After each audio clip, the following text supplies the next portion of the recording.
mga abogado, nya 3 officers of the army with with kani siya kauban nila si Cayetano Arellano og as Chief Justice nya sa municipal government establish ni siya according sa plano sa i-submit sa municipal board consisting Chief Justice nga si Arellano. Parang nya sa next kay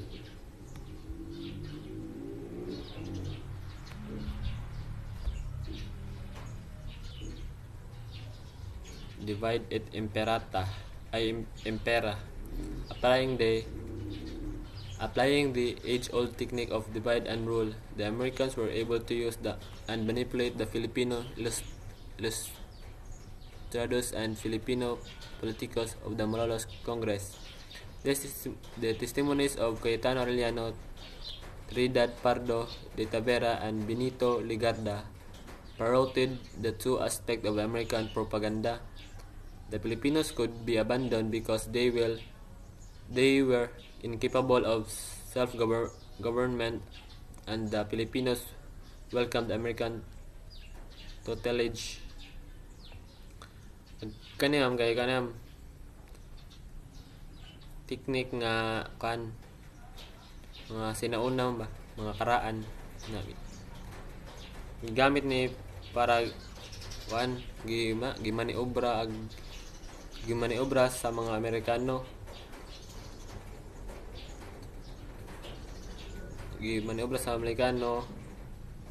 or sana pag sa manang malapit yun sana bas kanang mura kag i-control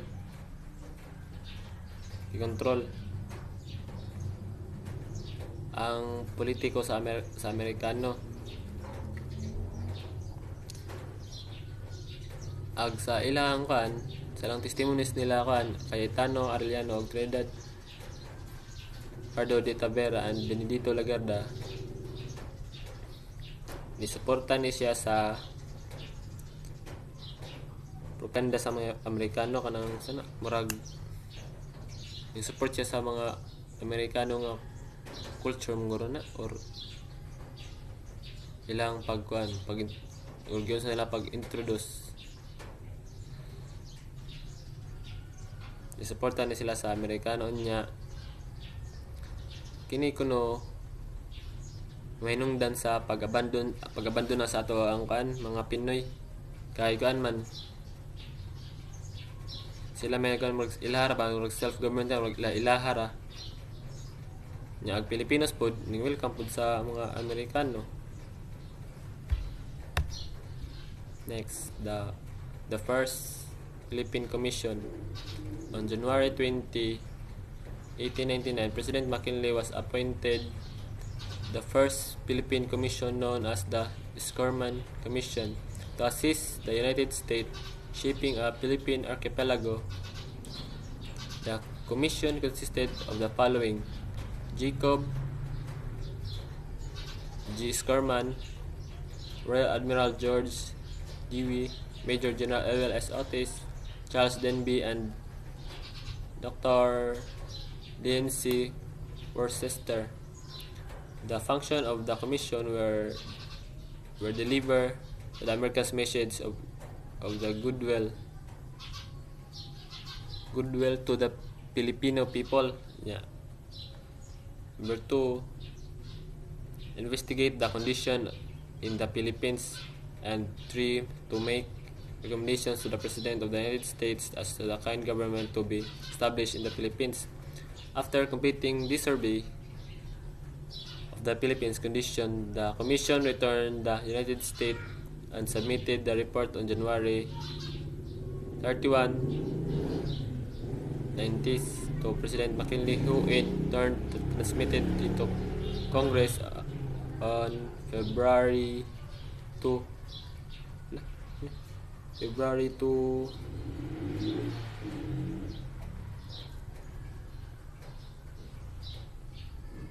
Sama.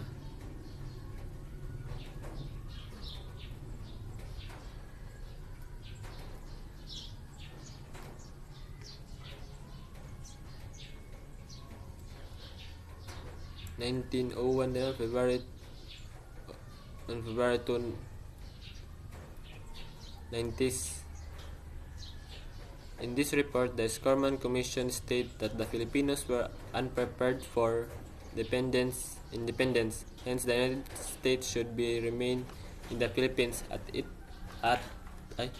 its recommended. The following. Number 1 is establishment and autonomous government with a bicameral legislature, the lowest house to be elective and half appointive. Number 2 is establishment of the civil government in the places already with America, the conservation of the natural resources of the Philippines of the Filipinos. Number 4, the organization of the autonomous municipal and provincial government. Number 5, the opening of the free public elementary school throughout the country. And 6, the appointment of men, credibility and ability to import the government of offices.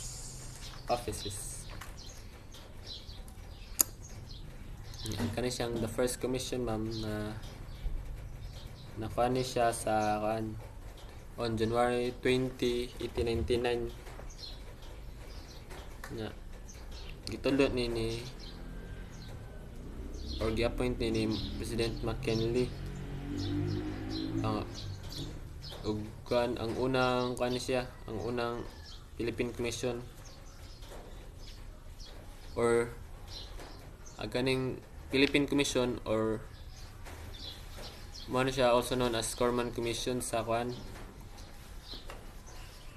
sa una nya to assist the United States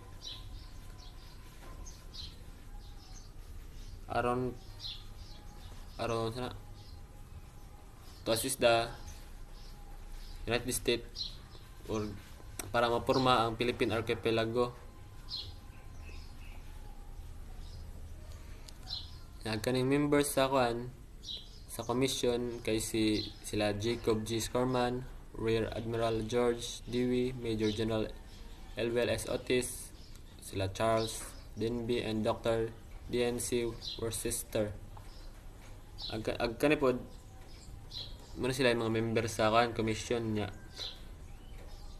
The function of the commission kay agwan deliver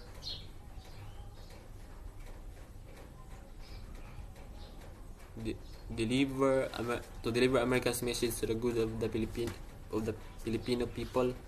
Kan siya muna siya messengers sa mga Amerikano para sa kamayuhan sa Pilipino nya. Sa number 2, to investigate the condition of the Philippines, kanang investigaran nila ang kondisyon sa Pilipinas or naunsa na ba. Sa number 3, to make recommendation of the President of the United States to be as to the kind of the government to be established in the Philippines. Ang pagrekomenda sa presidente sa Amerika kabahin sa gobyerno sa Pilipinas. Yeah. After completing the survey conditions, pagguman nila himog survey sa Pilipinas kondisyon sa Pilipinas, sa kaning commission ay the commission returned the United States ni balik na sila sa Amerika para masubmit aglang report niya. Aglang report gisubmit on January 31 sa 90s. Gisubmit ilang report ni President McKinley who turned into transmitted into Congress on February 2, 90s. Kaning report the Scarman Commission kay nag-state sila nga ang Pilipino di daw prepared